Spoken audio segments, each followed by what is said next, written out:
Words of the day. Save the earth. Frank Lloyd Wright. It is all one's life is worth now, to live in any great modern city.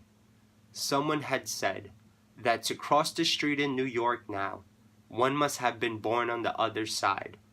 To get into the now, senseless aggregation, and to get out of it again, takes too much life out of the woman and the man.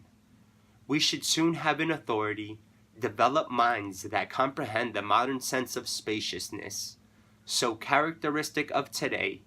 Now that scientific mechanization is being made available to everyone, rich or poor, we should soon be able to realize that the door of this cage, this thing we call the great city, is at last open.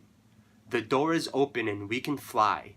We can go from the cage, and it can go from itself never to return. We should realize too that gathered together now, in cities, we are frightfully vulnerable. We can easily be destroyed in masses. The enemy still exists.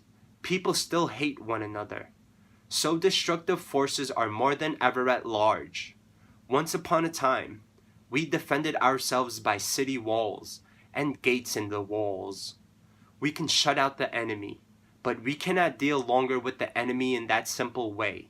More important than this misfortune, there is growing up by way of speed and instantaneous interchange a new sense of spaciousness. Words of the day. Save the earth.